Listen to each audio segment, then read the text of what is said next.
Good evening and welcome to the Women Show, a space where we discuss and dissect issues affecting women and children and try to find solutions around the drivers of gender-based violence.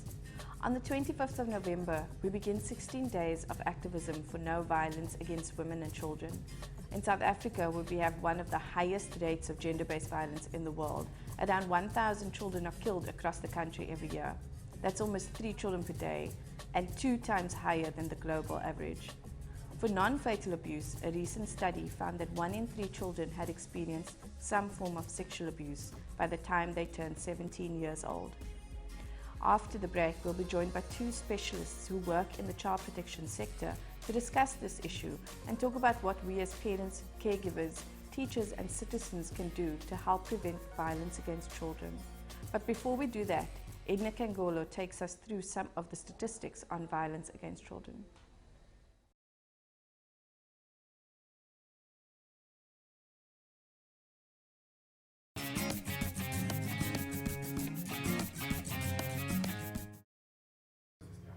How much violence do you think children are exposed to in their lifetime? According to the Birth to 20 research, a lot. The B220 study followed the lives of over 1,500 South African children from the moment they were born until they turned 22. What they found is that 99% of children experience some form of violence during their childhood. Yes, that's right. 99%. That's 9 out of every 10 kids.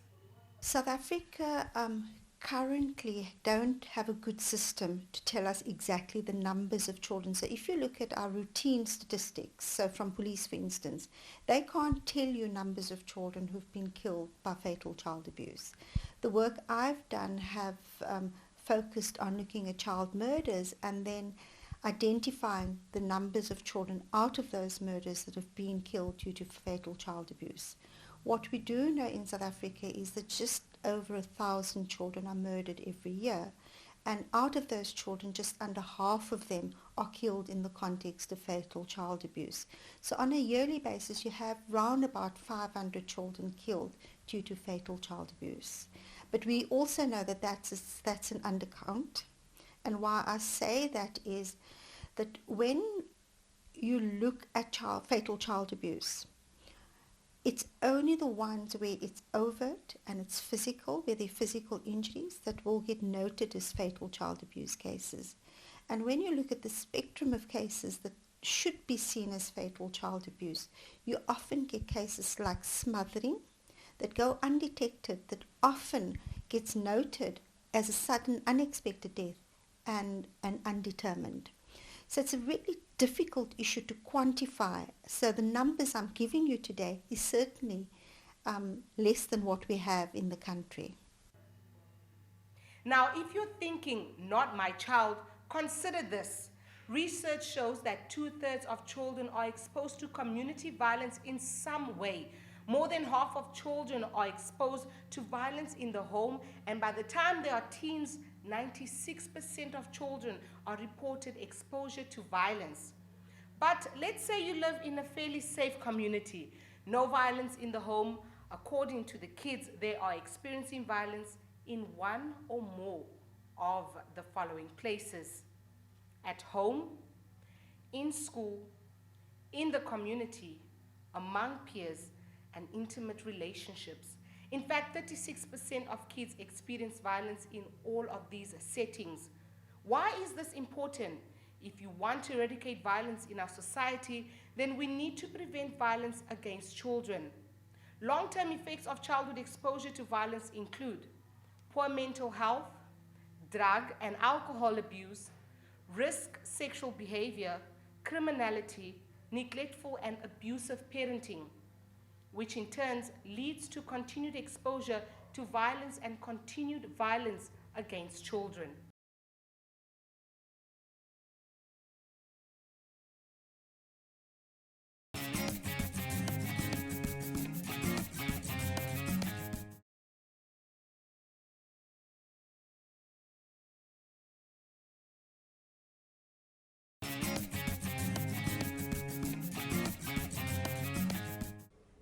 Welcome back.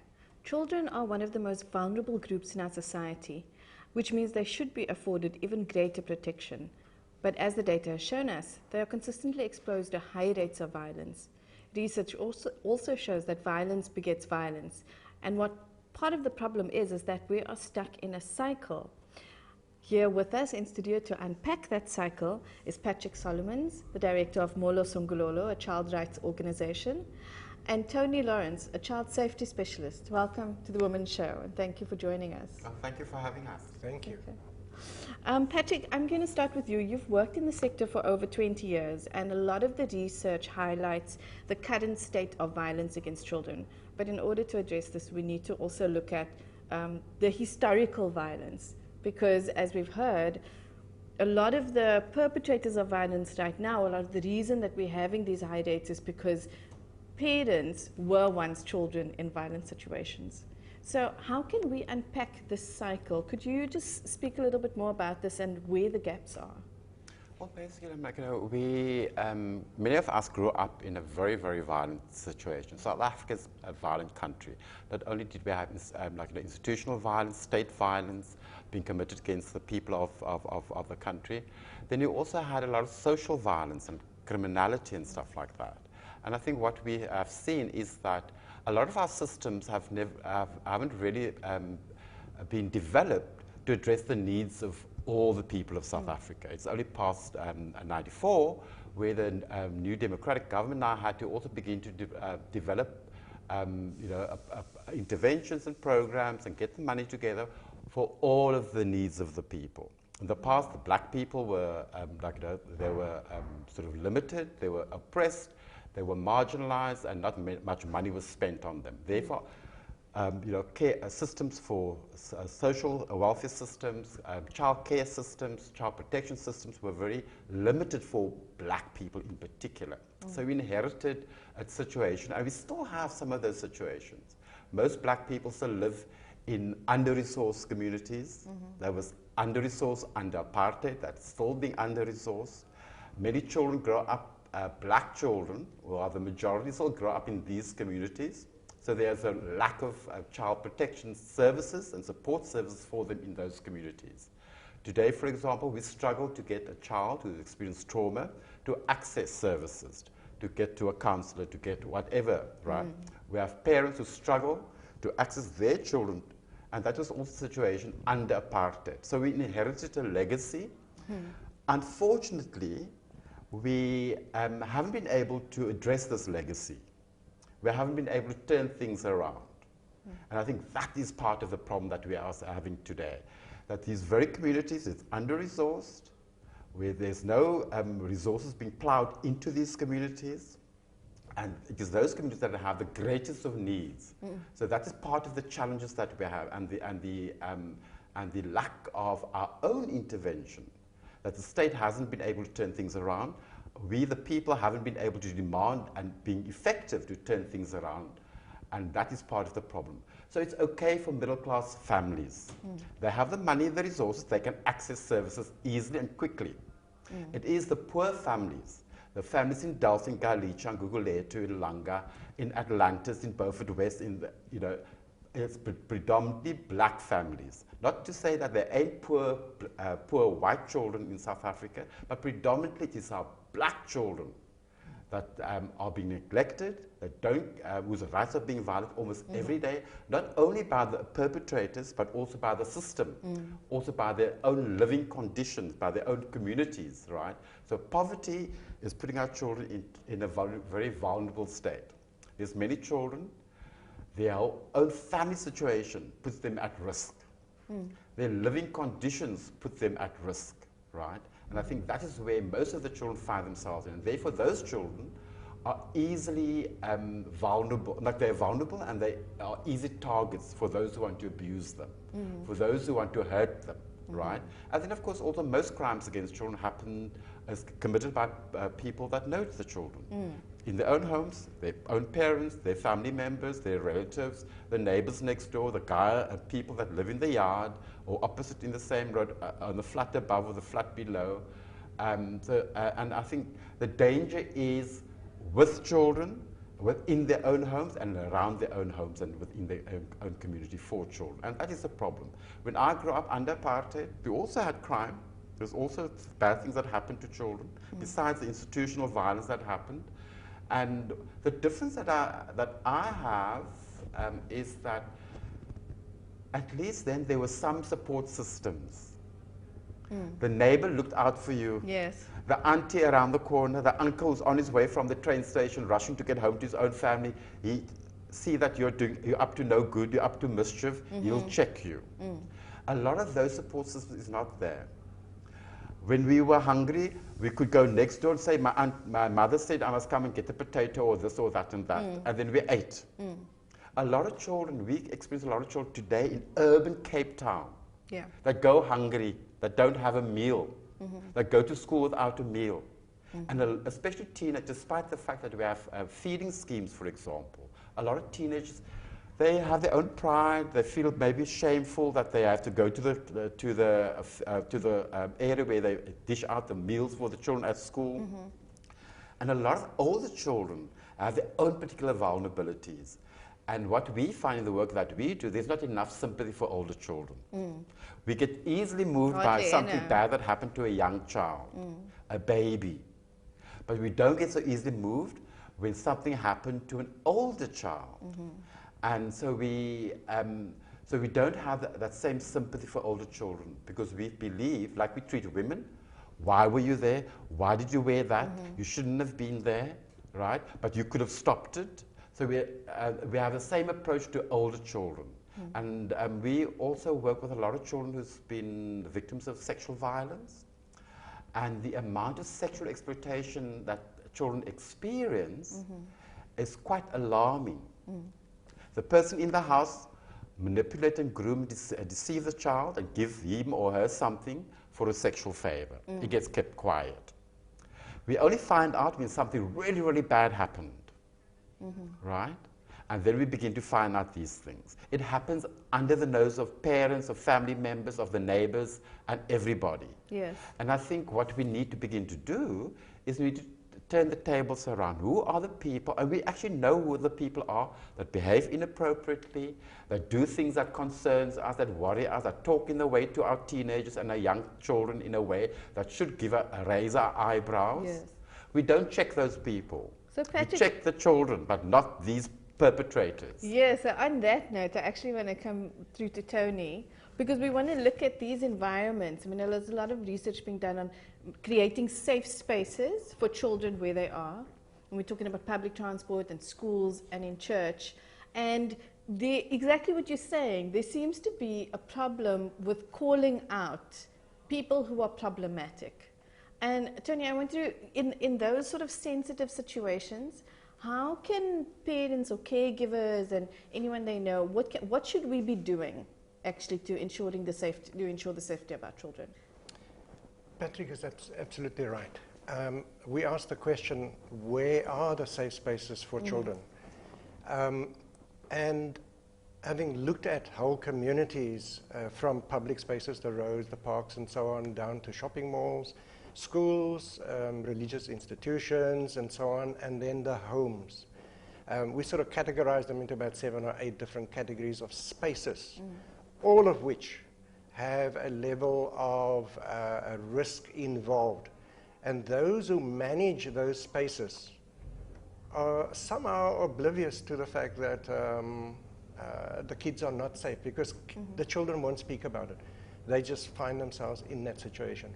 And obviously the most alarming area, the place you will always expect a child to be safe, would be in a home. Yet 70% of all abuse and violence perpetrated against children happens in the home. So, and then there's the spaces you don't think of as a space, and that is the cyber world. My understanding and analysis of the nature of violence and how it has changed over the years, and as Patrick says, it's always been there, but the nature of violence has also changed. And so it's either become much more violent, and so an adult male will think nothing of raping an 8-year-old baby, and and then killing the child and burying the child next to the Wendy house in the backyard. And so we wonder, how can someone be so inhumane? But it's happening. And then on the other hand, yes, it's becoming more violent and broader than just the obvious, but it's also become very subtle. And so I use the cell phone again, because that space is the least spoken about space, and it's normally the gateway to other things happening a little later. And so you make a new friend online, you have chats and so on, suggestions, send me a photograph. One thing leads to another, you land up in somebody's back room, and then they hold whatever they have against the child, and then threaten them that they will tell the parents, and so on. And so it does get even more violent. Trafficking is becoming one of the biggest trades in our country. Children are disappearing, as are adults. And so where are the safe spaces? There aren't any. So all of the existing spaces have to be managed to a large degree. And where we focus is, it all boils down to eventually to the parents. Yes. It starts there. The parent is the primary teacher, the first teacher of the child. And I take it right back to conception, because if you decided you were going to have a child, or in most cases nowadays it just sort of happens, you have to take responsibility, and the child is going to need both of those parents, especially in the beginning stages. And so we have to go back to the home environment, and I don't think government has even thought about that. We're in reaction mode. We're trying to deal with the aftermath of something that has gone wrong. If you look at how the budgets are spent, it's on picking up the broken pieces. But we are spending very little time, effort, and resources into prevention. Too little. Can I just ask though, when we talk about the home not being a safe space, and many of the very high profile cases, and let's say child murders which were linked to child abuse, happen in the home. I mean, those were the most shocking ones, right? So often it's, and what we see very much is alcohol, drug abuse. We also see, and sometimes, social workers are involved already, and yet it is not sort of picked up as being as bad as it is until something happens. But the other thing I'm quite interested in, so just bringing it back to us the people, us as parents, caregivers, teachers, we need to interrogate more who we are leaving our children with, because this is the other thing. These high profile cases come up, and we find that the children was left in the care with someone that may harm them. Now, this person might be a stepfather or an uncle, and that makes it a very sensitive issue. We don't want to accuse anybody. I mean, you could even say us as the public are also in reactionary mode, because we don't want to believe that someone is capable of those things. But how should we approach that instead? What is the safer way to approach this? Can I give you two approaches we look at, and it's simultaneous. The first is parents should be able to teach their children how the children can keep themselves safe. Okay, and that can be done from the age of 3 already. There are things you can teach your child so that they're much more aware of their circumstances, how to speak up, and so on, and not remain quiet. If you understand the grooming process, they use that gap. When the child doesn't know, a groomer will find a way. And so it starts with the parents building resilience and confidence in the child to be able to not only be aware of their circumstances, but to be able to deal with the situation or get out. That's the one side. But the reality also is that the child will be away from the parents for most of the day, in the care of somebody else. It would be a school, an ECD, a creche, a club, Sunday school, the mall, or wherever children happen to land up in sports and so on, or even just outside in the street. And so, again, one of the things we do is we try to get parents to ask the right questions. Because if you don't ask good questions, you're not going to get any good answers, and you're going to remain oblivious to the possibilities. First, the risk possibilities, and the possibilities that you could have mitigated against that. And so as an example, we say to parents, if you're taking your child to grade R for the first time, and we're almost approaching that time of the year again, we're preparing to get the children to go to school next year. And when you take your child, ask questions. Ask whether the school has a child protection policy. The parent has to ask, how do I know my child is going to be safe there, or there? If you don't ask, you're not going to know. And it's only when it goes wrong that suddenly we want to blame one another, and we could have and should have and so on. We have to be proactive in all of this, but how do you know the questions to ask is equally important, because we've not been trained as parents in that regard either.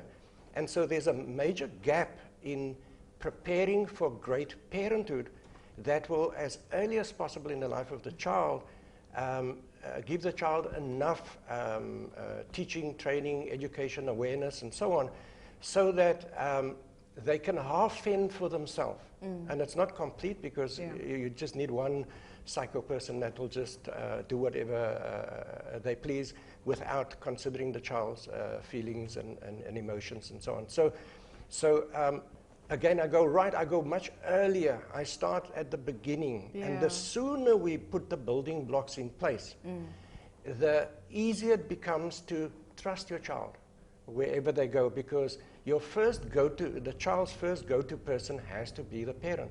You cannot abdicate that responsibility too early by sending them to creche, by sending the teacher will look after them, the minister will look after them when they're in Sunday school, and so on. We have to remain vigilant and asking, how do I know? Please help me, else I may have to withhold my child. Tony, can I just come back to Patric quickly? Because what you're saying is true, but we also know that, so we also have a population that's not quite aware of it. Well, for instance, I have a 5-year-old daughter.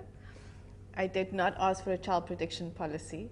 And something as simple as that is huge for me. I often wonder about agency also. When you look at poverty and you look at the power dynamic, do you find that parents struggle to ask those questions? Yes, they do. And I think a lot of people, especially you find, the lower educated, classes and groups, people who struggle with poverty-related conditions and stuff like that. We often look up to people like, the teacher, the nurse, the doctor, the whoever, that they know better, they know, and they're going to help us and, and all that. And that they're going to sort out our children. We send our child to school, and that they're going to teach our children stuff like that. So a lot of parents don't really get involved in their children's lives. A lot of parents themselves haven't been able to get information and education about their own development, their own situation. A lot of parents experience trauma, and then it was just suppressed, and you just had to get along with it, right? So here is a parent. And we mainly work with older children. Most of the children that we work with, they only have a mother or some other family relative that take care of them. The men are somehow gone. But when we go and visit the family homes of the children, there's a lot of men around. Right? So somehow men are there, but they don't take responsibility for children, and even the fathers don't take responsibility for the children. So the women basically are getting a raw deal. When something happens to the child, it's a woman's business. Very few fathers go to the police station with their child, go to the clinic and doctor with their child, and stuff like that. So Patric, those are some things that is stuff that also makes the situation worse for women. On that note, we need to take a short break. We'll be back after this.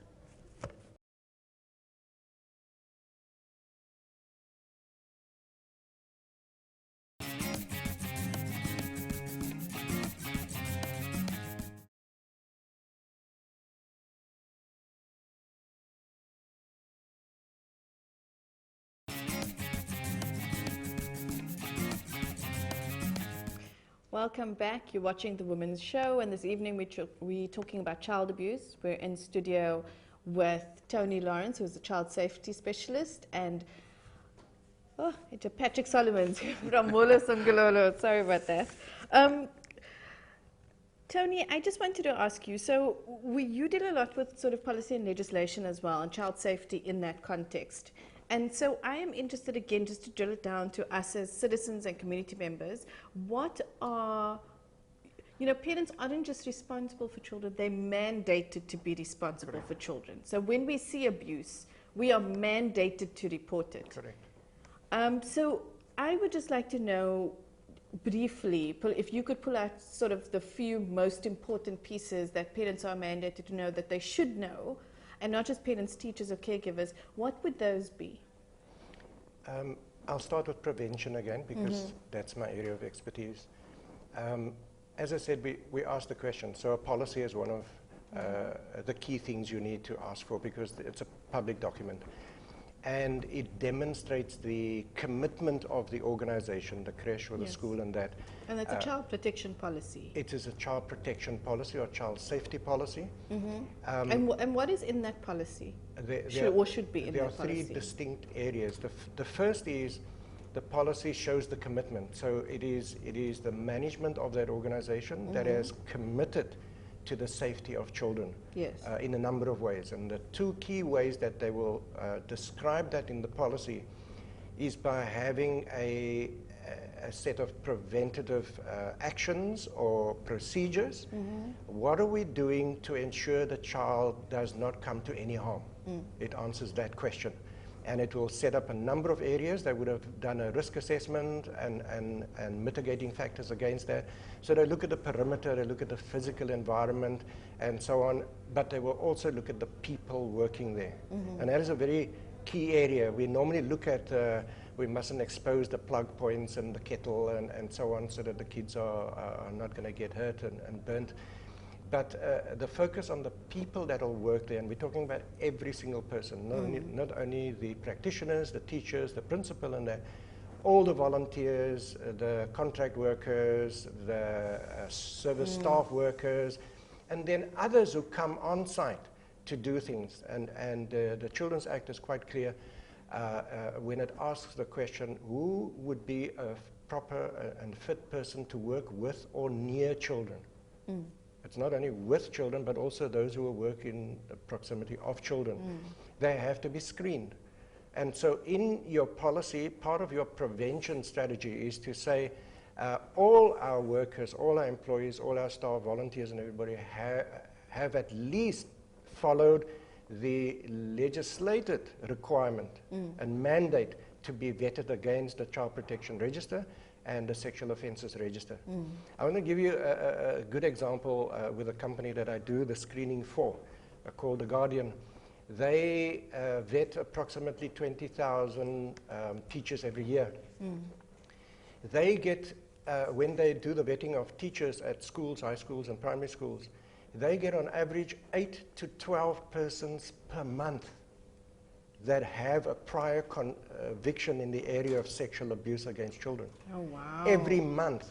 And so 8 to 12 people lose their jobs on the spot because they're not allowed to work with those children anymore. Wow. They can do any other job, but not near or with children. Yes.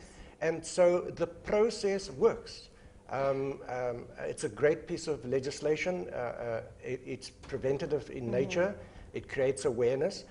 And it speaks about the integrity of the organization to go the full measure and not just, when we start a creche, we focus on the apparatus and the good nutrition and the teachers and so on, curriculum and so on. But the first question any NPO, any NGO, any organization that will have the care, the temporary or full-time care of children needs to ask is, how safe are those children? Yeah. Because they have to demonstrate that to the parents. Yes. And so I tip it upside down and I say, parents, you ask that question, because they are not asking the question for themselves. So you ask it. Doesn't mean you must take your child away.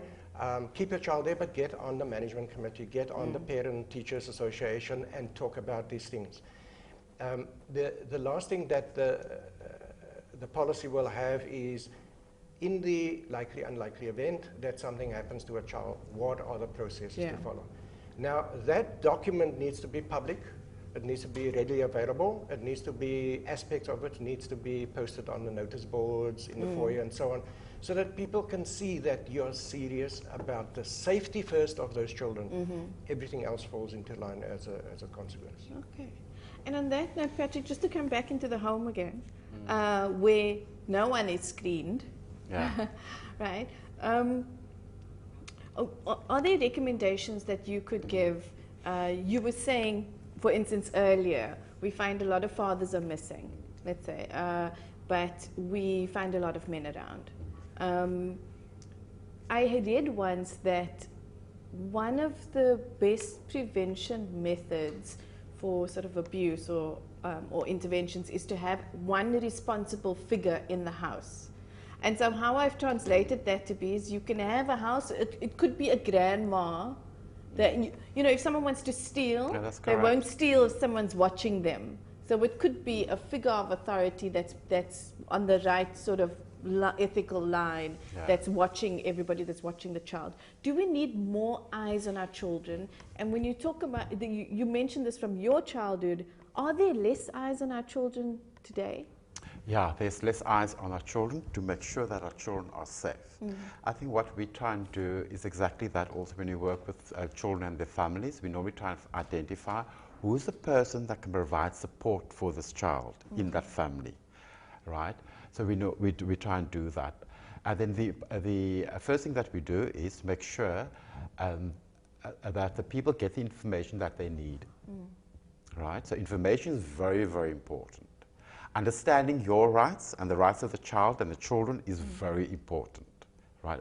There's a lot of myths and misunderstandings of what I'm supposed to do, what my rights are, and you know, to whom am I accountable, who's accountable to me. There's a lot of misunderstandings about that. So that is one of the first things. Information is so key. People need to understand what their rights are, what's the rights of my child, what's the rights of my child who's been abused, right? And what are the things that, how can I seek justice for my child? That is very important. So that information is important. Also to, you know, the whole concept of acting in the best interest of your child, focusing on your child's needs.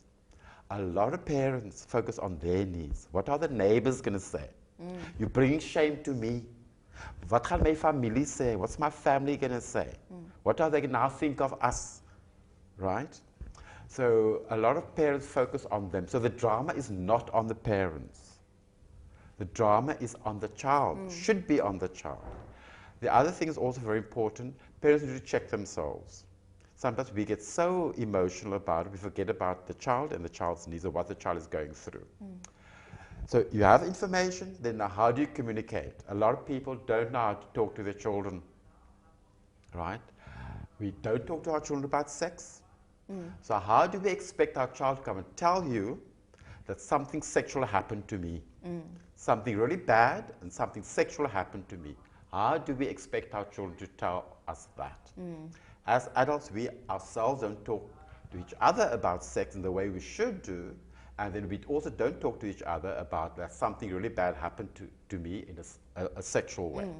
So that is the thing. So you give them the information, then you've got to begin to get people to become comfortable to talk about certain subjects that usually were taboo, or usually as a taboo in the family, right?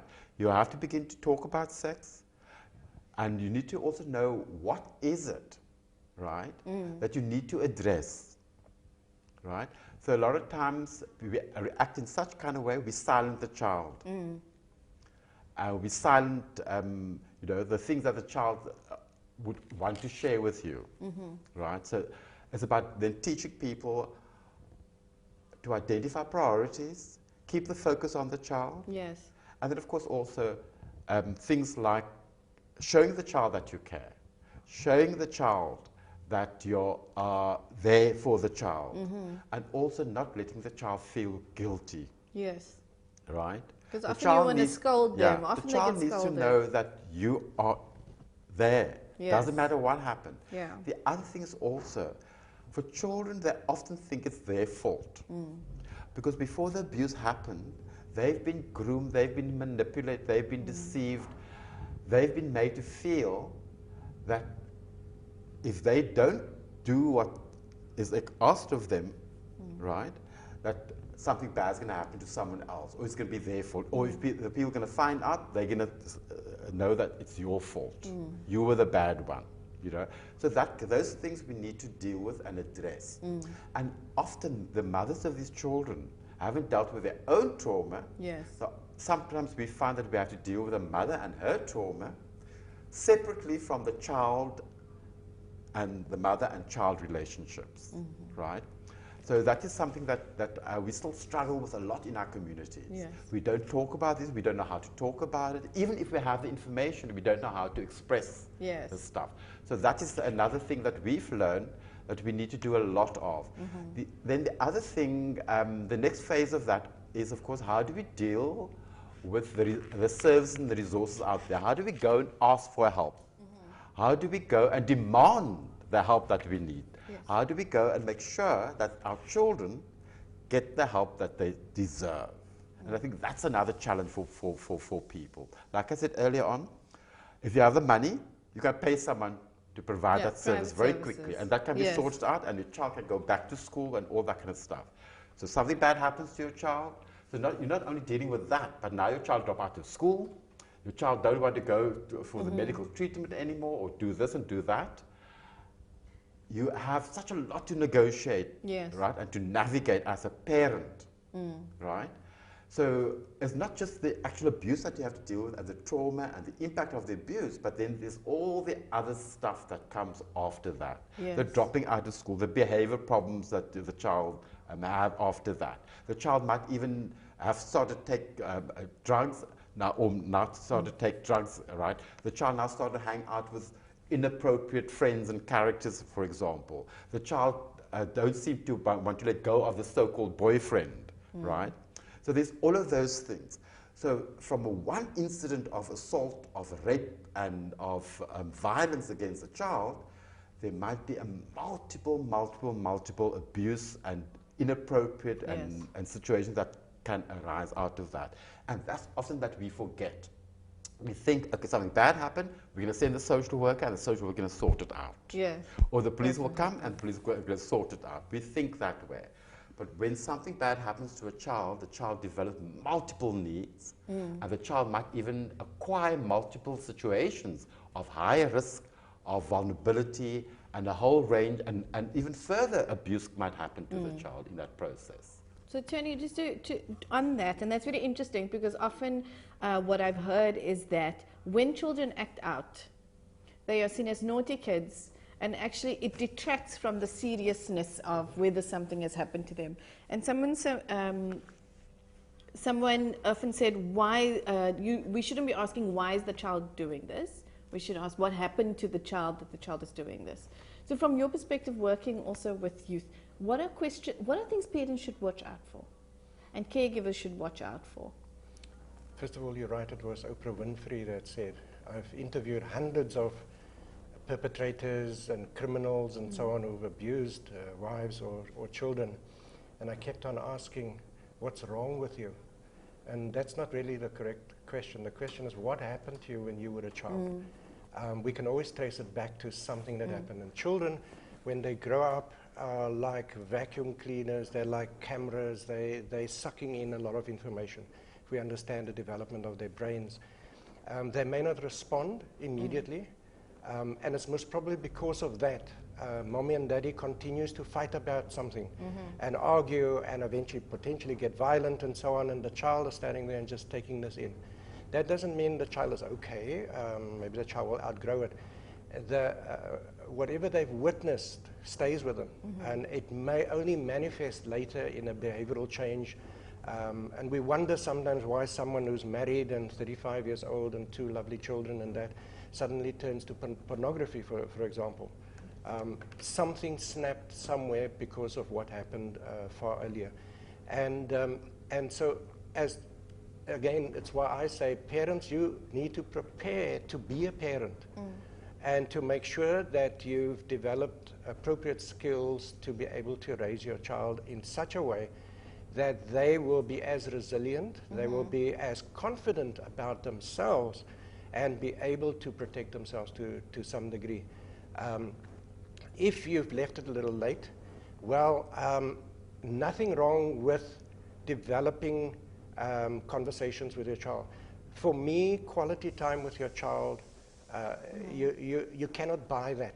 And I have a rule of thumb that says for every hour that you're away from your child, like you're at work for 8 hours, you have to give your child 5 minutes for every hour. And so you have 40 minutes quality time at least per day, of which you might take 5 or 10 minutes in the morning and then the balance somewhere in the evening. But you have to sacrifice something else, social media time, TV time, and so on, just to connect with your child. I was just going to say, an extra 10 minutes from Facebook time. For example, okay? You're catching up because you couldn't do it at your office and so on. So this is me time, and I still have to do the dishes and make the supper and so on. Yes, you have to do all of that. But don't, compromise the actual quality time. You have to. Even if you just sit and chat or play. Yes. One of the most underrated activities in the home is playing together. I admire fathers, and Patrick mentioned about the absent fathers. 60% of children grow up in homes where there is no father presence. Fathers exist, but they're just not there. And if only they could bring their contribution as well, because the child needs both aspects, the motherly and the fatherly. They have distinct roles that they can play. And without any one of them, and especially if you're going to have a primary caregiver and so on, you have to ensure that that person has the qualities, the morals and ethics and so on that you share, because that person is only going to be passing on what they know and what they've experienced. So you've got to understand that person. You can't just employ someone else to do that on your behalf. Yes. Many little things you can think about and so on, but the bottom line is the quality time. The go-to person for that child must always be the parent, no matter what the circumstances. They might find themselves in the future. If they're unsure about something, they must at least want to say, Mommy, can you just help me with this issue? Daddy, I've come across this. I'm not sure which way. Children go through, especially teenagers, go through 2,000 decision points per day. Wow. So they have to take up to 2,000 decisions from the moment they open their eyes. The question is, what are the values, what are the experience and learning that's already there against which they have to evaluate whether the decision they're going to take is a good one or not. And I think it's important to note also, if there are less sort of parents in the house, there are again less eyes on the child. That's all we have time for this evening. I want to thank Patrick and Tony for coming on. Stay with us. We'll have more after the break.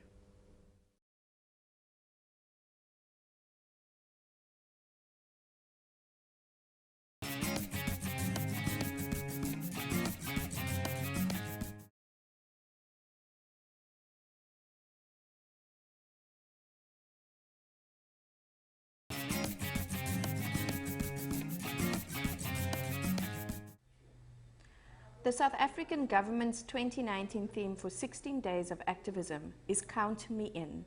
The goal is to attract all South Africans to be active participants in the fight to eradicate violence against women. Last year, a group of international stakeholders, including UNICEF, Save the Children, the UCT Children's Institute, and others, made a similar call, asking South Africans to take a closer look at the budget allocations for child protection. Let's hear more about that.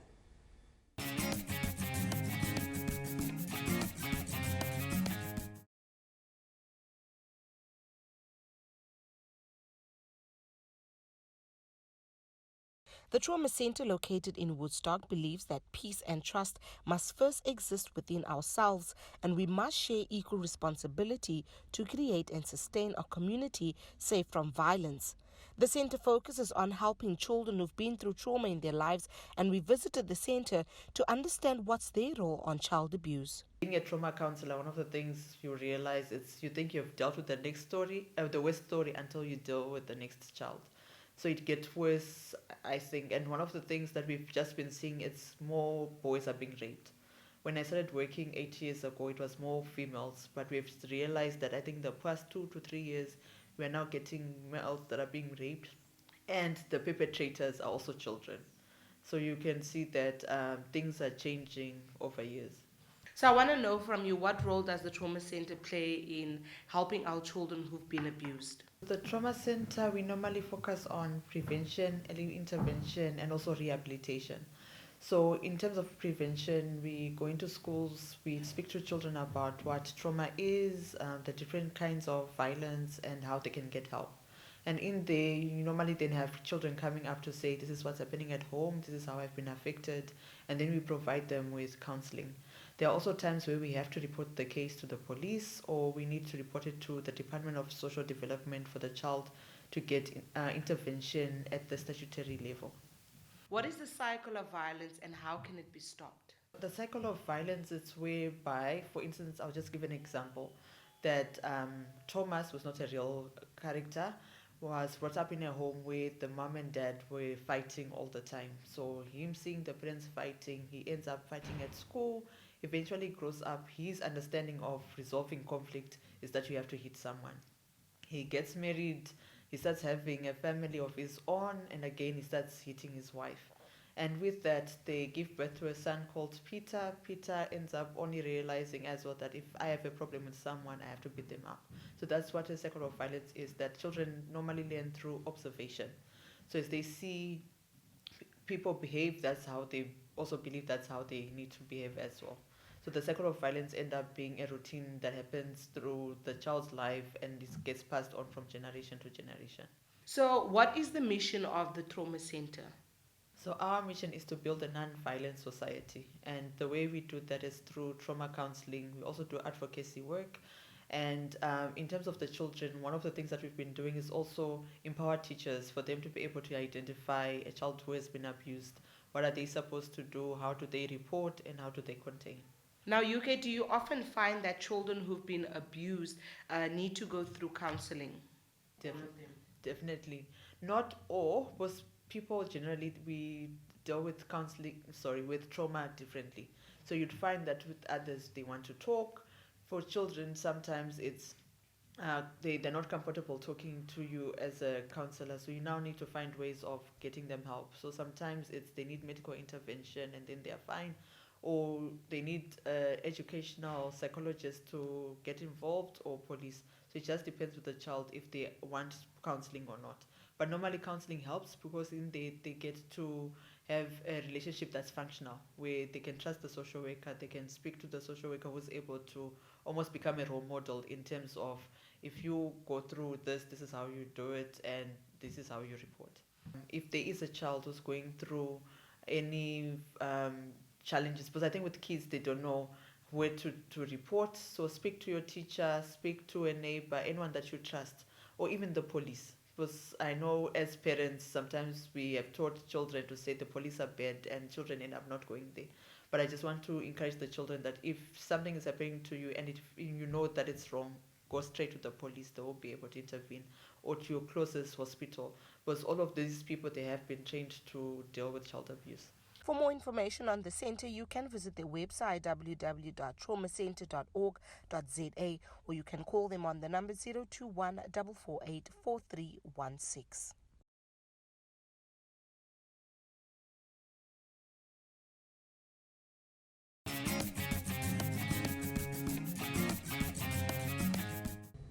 That's all we have for this evening. Thank you for joining us, and good night.